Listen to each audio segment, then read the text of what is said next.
Di situ dia kirim saya, Kak, sebenarnya tengah malam ini saya udah berniat ingin bunuh diri, katanya kayak gitu. Ada nggak sih Mas kejadian-kejadian gitu yang nggak terlupain? Bagi anak ini yang bikin saya nangis, itu tas waktu dikasih, tas itu dicium oleh dia. Oh, Masya Allah. Jadi saya sampai merinding nih ngomong, sampai dia apa ya, pengen punya tas baru, dia cium itu tas. Kakak, ini tolong ya titip 10.000. Masa saya nggak nyebut namanya ya, 10.000 Kak. Ini dari tabungan saya yang terakhir.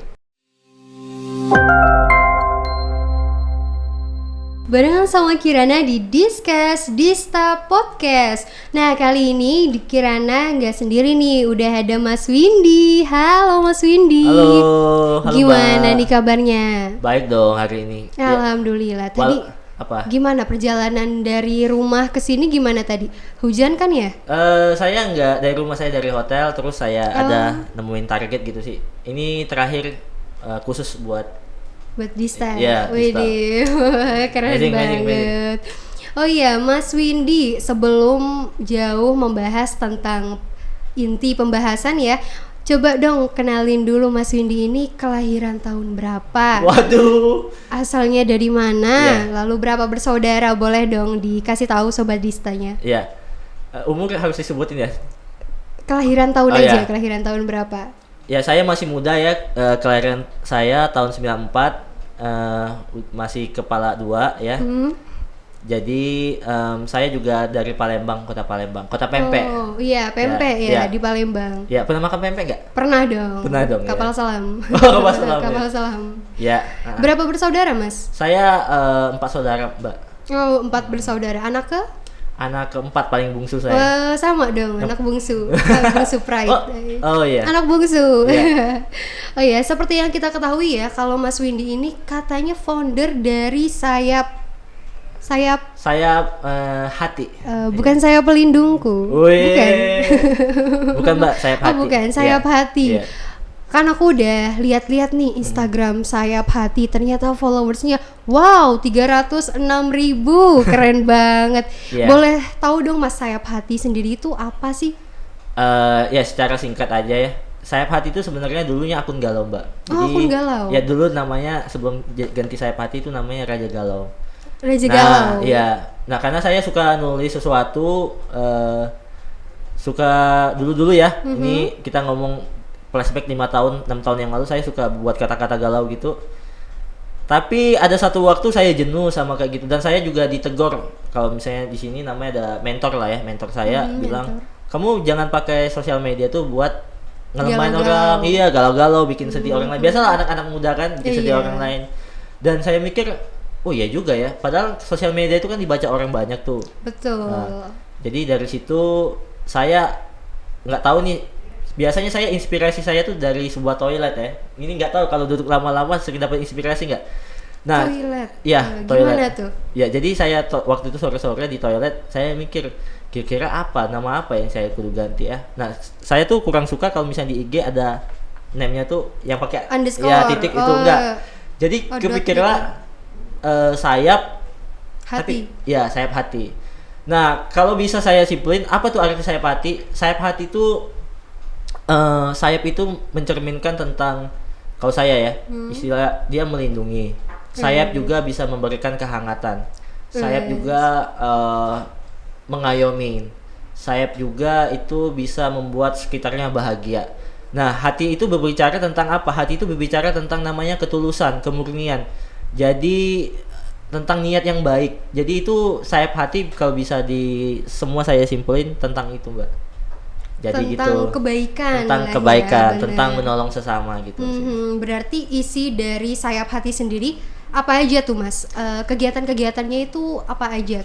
Kebaikannya tuh apa aja, bisa disebutin? Ya, kalau sekarang ini Sayap Hati itu kan sebenarnya bukan saya sendiri ya. Sayap Hati itu yang kayak Mbak sebutin, saya udah nganggap yang follow Sayap Hati semuanya keluarga dari Sayap Hati sendiri. Namanya Sehati namanya. Sehati. Jadi Sehati itulah yang menjadi istilahnya penopang dari kegiatan Sayap Hati sendiri. Nah, Sayap Hati itu punya namanya satu branding yang menurut aku ini kuat banget ya. Pokoknya kalau branding ini disebut pasti orang tahu itu dari mana akunnya. Wow. Nama branding itu Project Bahagia. Project bahagia. Ya, kenapa dulu saya juga ada sering bantu-bantu ngepost itu, tapi nggak ada nama, belum ada nama. Nah, 2 tahun yang terakhir itu saya kasih nama Project Bahagia. Project Bahagia itu artinya apa? Nah, secara sederhana, kenapa namanya Project Bahagia? Itu supaya apa yang kita lakukan dari Sayap Hati ini bisa membahagiakan, walaupun itu kecil kali ya, membahagiakan sesama kita. Entah mereka mungkin mengalami kesusahan, mereka mungkin yang dari pedagang asongan, lansia, duafa, entah apapun itu. Kita pengen dari apa yang kita lakuin ini kita bisa memberi senyuman nih buat mereka ini, gitu Mbak. Oh iya, bagus sekali ya. Berarti isinya memang membantu hal-hal sekecil apapun itu, karena memang tolak kebahagiaan orang itu kan berbeda-beda ya. Benar, terkadang benar hal-hal kecil memang bisa membuat orang itu bahagia. Iya, benar sekali. Ngomong-ngomong tentang bantuan-bantuan nih ya Mas ya, kan misalnya nih ada suatu kejadian, ada seorang donatur yang ingin mendonasikan rezekinya misalnya ke anak kecil yang dia kurang dalam kesehatan, pendidikan. Lalu si donatur ini berniat ingin mendonasikan, membantu si anak kecil ini. Tapi terkadang ada oknum-oknum yang malah memanfaatkan situasi. Bahkan terkadang oknumnya tuh orang-orang terdekat atau bahkan orang tuanya sendiri. Jadi malahan uangnya udah dikasih, malah digunainnya buat kepentingan yang lain, buat kepentingan orang tuanya, bisa disebut seperti itu. Nah, tanggapan Mas Windy sendiri bagaimana? Kita dalam Sayap Hati itu sebenarnya sebelum ngebantu orang, kita ada namanya tahap survei dulu Mbak. Jadi kita nggak langsung bantu, karena misalnya gini, saya nemuin case kayak gini ya, singkat aja saya cerita. Dulu banget itu sekitar 2 atau 3 tahun yang lalu, ada satu bapak, maaf ya, dia nggak ada tangan, jual koran gitu. Nah kita sebelum melakukan itu kan kita biasanya dikirim orang Mbak, banyak banget yang nge-tag, DM juga ke Sayap Hati tuh banyak, kadang ngasih info, nih kak tolong kak, ditolong kayak gini-gini. Nah salah satunya bapak itu. Nah setelah kita cek, kalau dari tampak luar itu tentu kita terenyuh kan sebenarnya, terenyuh sama bapak. Ternyata setelah kita cek, bapaknya lumayan berkecukupan Mbak, ada kontrakan juga yang dia sewakan. Tapi dalam konteks depan itu dia masih kayak gitu kan jualan, itu nggak salah juga sih. Nah sebelum kita ngebantu tuh kita harus pastiin keadaannya benar-benar membutuhkan atau enggak. Terus kita juga kadang tanya tetangga sekitar gimana tentang kondisi target ini, hidupnya kayak gimana, sama orang tuanya gimana hubungannya. Nah dari situ kita bisa ngambil kesimpulan ini layak atau enggak. Nah kalau tanggapan saya kepada misalnya kayak pertanyaan Mbak tadi, saya juga nggak tahu ya, bingung juga mau jawabnya apa gitu kan. Yang pasti balik lagi,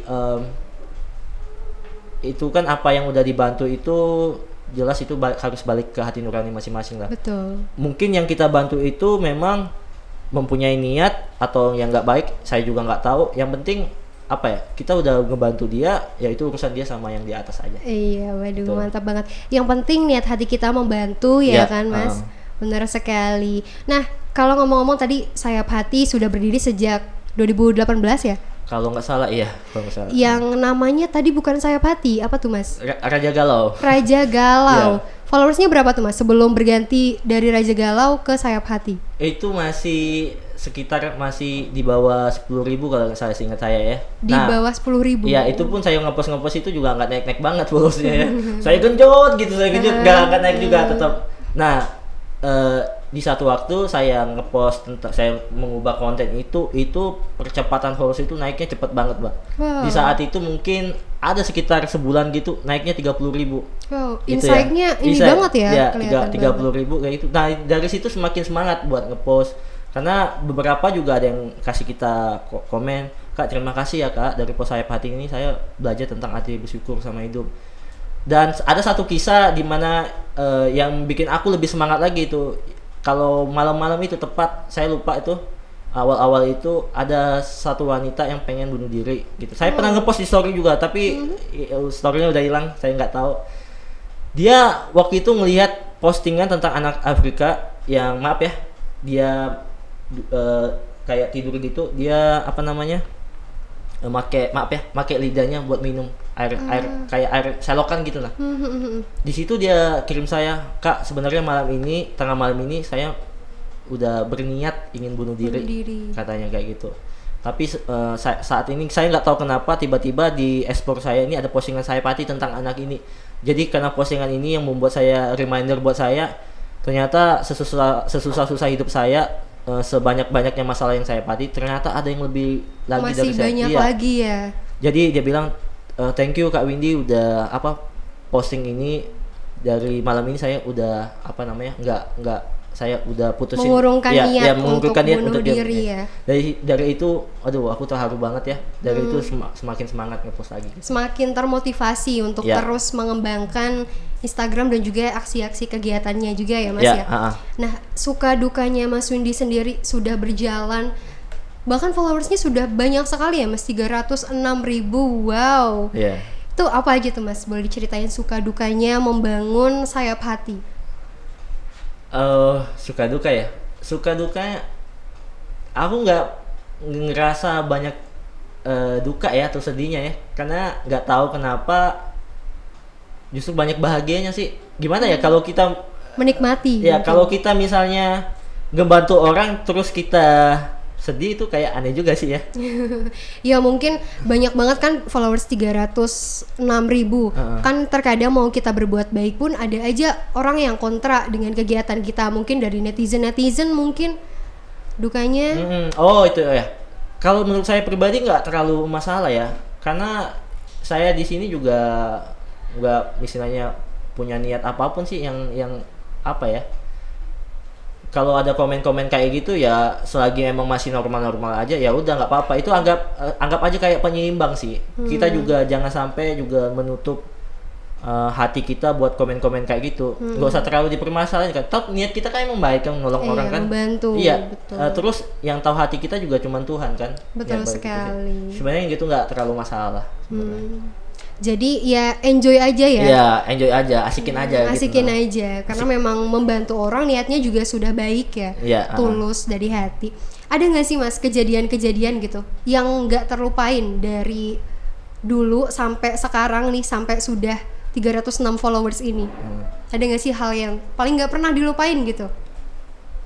Kalau masa itu banyak banget ya kisah-kisah saya Pati. Ini udah 200 project bahagia, udah nyentuh 205 kalau nggak salah ya. Wow. Ada satu kisah yang benar-benar bikin saya nangis ya itu ya. Benar-benar saya nolong anak di Medan itu, anak penjual balon ya. Nah, anak penjual balon ini dia jualan balon itu sehari-hari buat ngebantu orang tuanya. Ya, jadi benar-benar dari dia punya pakaian lusuh banget, terus anak ini punya semangat gitu punya semangat buat dia ngejar cita-cita dia, ngehidupin keluarga dia. Nah, waktu kita udah open donasi, terus kita bantu kasih tas baru loh Mbak, kasih tas baru. Dan tas itu mungkin bagi sekitar kita nih kita anggap biasa gitu kan. Biasa, mungkin cuma ya, tas gitu. bagi anak ini yang bikin saya nangis, itu tas waktu dikasih, tas itu dicium oleh dia. Oh, Masya Allah. Jadi saya sampai merinding nih ngomong. Sampai dia pengen punya tas baru, dia cium itu tas. Jadi Kebahagiaan memang nggak ada ukurnya ya. Iya, Nggak jadi ada. itu Sangat berkesan ya satu buat peristiwa Mas Windy. menurut aku paling wah gila. Nggak bisa dilupain ya. Iya. Kisah seorang anak kecil yang jualan balon lalu dikasih tas, terus Tasnya anaknya seneng iya, banget. kita beliin sepatu juga, sepatu juga kayak gitu sih. Oke. Nah, setelah berdiri sampai sekarang nih, perbedaan apa sih yang Mas Windy rasain? Maksudnya di kehidupan Mas Windy sendiri, kayak yang dulunya mungkin iseng-iseng aku galau, mungkin kayak gitu. Nah, perubahan apa yang Mas Windy rasain di kehidupan Mas Windy sekarang? Kan udah sering ngebantu orang, udah sering berbuat baik. Apa sih yang Mas Windy alami, perubahan yang Mas Windy alami? Yang pasti sih kalau aku juga bingung ya perubahan apa ya. Cuman kan orang lain yang bisa lihat perubahan Ngeliat kita ya. ya. Yang pasti aku juga nggak, dalam konteks ini masih belajar ya.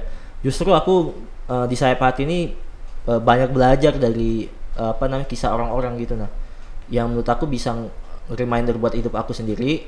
Bukan hanya aku mau ngebantu orang, itu aku juga belajar dari kehidupan mereka gitu Jadi perubahan apa, mungkin salah satu nilai yaitu kita jangan pernah ngelupain sesama kita gitu. Kita hidup nih kan makhluk sosial ya teman-teman ya. Benar banget. Entah teman-teman saat ini kuliah, teman-teman juga mungkin nanti kerja atau apapun itu, kita ingat dah, kita nih jangan sampai cuek hidupnya. Nih gue asik sama dunia gue sendiri nih gue asik sama teman-teman gue sendiri nih. Cuman kadang kita lupa bahwa hidup kita tuh gak selamanya akan terus bahagia gitu ya, selamanya jadi, di atas. Jadi kita jangan sampai jangan pernah lupain sesama kita aja. Bener banget. Gitu. Mantap. Nah, untuk si sayap hatinya sendiri ini, ada gak sih Mas open requirement untuk anggota atau sistemnya ini seperti apa? Apa Mas dari followersnya mengajak ayo kita ikut misalnya besok ke Solo mau ke sini atau kemana, atau ada member khusus di sayap hati? Kalau member khusus kayaknya nggak ada ya. Jadi seperti yang di awal saya ngomong itu, saya selalu terbuka siapapun yang mau ikut atau ini buat di sayap hati ini ya. Jadi saya nggak pernah batasin nih orang-orang, jangan ikut sayap hati, enggak. Kayak tadi juga ada ibu-ibu ya ikut saya terjun langsung kan. Itu pun dia korban waktu nih, capek-capek terus ikut saya juga. Jadi siapapun lah, yang pentingnya berarti fleksibel ya. Ya, Mas? fleksibel aja. Intinya kayak aku bilang tadi, sayap hati udah jadi keluarga. Jadi misalnya kayak Mbak ketemu saya gitu ya, dimakan tak apa, panggil aja gitu, saya traktir gitu kan. Yes. Entah pokoknya namanya keluarga itu saya selalu nganggap apa ya? Kalau kita menganggap sesuatu misalnya followers kita tuh keluarga, mereka akan memperlakukan kita sama. Jadi nggak ada batasan. Ini foundernya nggak ada batasan. Jadi sama aja, semuanya sama aja, nggak ada ini. Oke, benar banget. Satu pertanyaan nih dari netizennya Mas Windy. Waduh, netizen ya. Yes, netizen nih khusus berarti ya. Ya, Sehati ya, dari Sehati. Iya, dari Sehati. Gini, pendapat Mas Windy mengenai orang yang bilang donasi kok dipublish, padahal kan itu amanah orang banyak. Kita harus transparan kayak uang buat apa aja, masih berapa, sedangkan terkadang ada salah satu donatur yang bilang kenapa juga harus dibikin story terus di-post. Nah, gimana tuh Mas? Ya balik lagi ya, ini kan namanya tanggung jawab ya. Itu kan bukan uang saya gitu. Nah, kenapa saya istilahnya transparan atau dipublish, ya itu orang harus tahu duitnya diapain, biar orang nggak mikir juga nih duitnya kita yang makan. Enggak, kan istilahnya itu duit orang.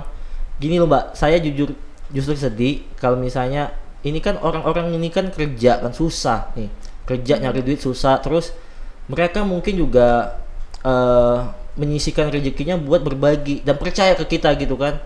Ya pasti ya kita karena kita menghargain apa yang udah mereka kasih, ya kita transparan, harus benar-benar nih misalnya saya bantu orang di Project Bahagia ini terkumpul berapa, misalnya kayak di Medan terkumpul 60 juta, itu juga harus kita kasih tahu nih uangnya buat apa gitu. Nah kemarin kita bantu rumah, itu pun kita tunjukin juga sertifikatnya gimananya. Jadi sampai sedetail mungkin, sisanya berapa kita kasih, kita pilih.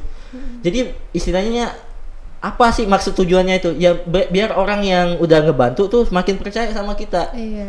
Jadi dia nggak, bahasa keren sekarang anak muda tuh, biar gak overthinking gitu. Iya, biar gak overthinking. Untuk menghargai juga para donatur-donatur, betul sekali. Karena ada DM kayak gini ke saya. Kenapa saya tuh sangat menghargai follow saya tuh, dia DM kayak gini, kakak ini tolong ya titip 10.000. Masa saya nggak nyebut namanya ya, 10.000 kak, ini dari tabungan saya yang terakhir. Sedih gak kalau bacanya kayak gitu? Kalau kalian baca kayak gitu sedih gak? Sedih sih. Sedih banget kan? Itu dari mereka terakhir, maksudnya untuk makan mungkin, tapi mereka kasih loh buat donasi.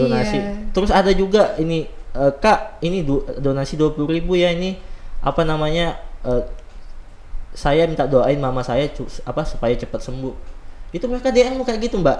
Jadi apa ya, kenapa dipublis itu alasannya gitu. Nah biar orang-orang ini istilahnya yang percaya. Mereka iya gitu sih. Jadi saya mau sedihkan. Aduh, berarti memang tujuan dipublish bukan untuk pamer, bukan untuk apa, karena memang itu juga dari orang banyak dan dari orang yang mungkin hartanya juga nggak terlalu ini banget, tapi mereka menyisihkan rezekinya untuk berdonasi, untuk membantu sesama. Nah, Mas Windy sebagai penjembatan mungkin ya, jadi harus transparan melakukan itu. Betul sekali Mas Windy. Nah, terakhir nih, pertanyaan terakhir, pesan-pesan Mas Windy untuk Sobat Dista di rumah apa nih? Sobat Dista ya, oke. Iya. Ini banyak anak muda ya kan nontonnya, Iya, anak kata-kata muda. anak muda juga ya. Saya mau jangan pesen lah ya, kayak kaku banget ya. Intinya gini, saya selalu ingat ada perkataan mentor saya namanya Kak Hengki ya. Jangan pernah siakan waktu di masa muda ini untuk ngelakuin hal yang negatif. Karena gini, hidup kita itu kayak anak panah gitu ya. Anak panah di tangan kayak pahlawan gitu ya. Kalau kita misalnya di pahlawan itu ngebusur dia narik itu nggak pas, itu kan nggak bisa ditarik lagi panahnya, bener ya. Jadi kita anak-anak muda ini, selagi kita muda, bener-bener ngabisin waktu, bener-bener buat improve diri kita, ngelakuin hal-hal yang positif, supaya nanti kita tua, nanti kita inget nih dulu masa muda kita ngapain aja gitu. Bener banget. Jangan sampai gini, nanti cucu kita nanya ke kita kayak gini, kakek misalnya, opa, om, dulu kakek, om, opa muda ngapain aja? Iya. Terus kalau dijawab, coba Mbak, kalau dijawab apa? Aduh, aku rebahan doang tuh, kan nggak ada kesan baiknya buat anak cucunya. Kalau ngapain aja, coba cek aja Instagramnya Sayap Hati. Yeah. Kan ada rasa Waduh, promosi lagi nih ya. Jadi gitu Mbak. Jadi pesan saya, selagi kita muda, ayo kita sama-sama ngelakuin hal yang positif. Kalian kalau kuliah, kalian lakukan yang terbaik di situ. Kalian banggain orang tua kalian. Misalnya kalian juga lagi mungkin sampingan kalian cari duit, bener-bener kalian jangan sampai kalian sia-siain waktu. Bener banget. Itu aja pesan saya sih. Jadi selagi masih muda, lakukan dengan hal-hal positif ya. Iya. Supaya nanti masa tuanya ada kesan baik lah ya. Bener banget. Ada cerita yang akan ditinggalkan ke ada generasi cerita selanjutnya. baik lah ya. Benar untuk sekali. motivasi generasi selanjutnya juga.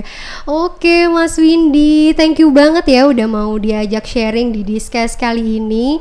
Nah buat Sobat Dista yang udah ngedengerin Discuss, makasih banyak, semoga bisa ngambil positifnya dari sharing-sharing aku dan juga Mas Windy pada sore hari ini. See you on the next Discuss. Bye. Bye.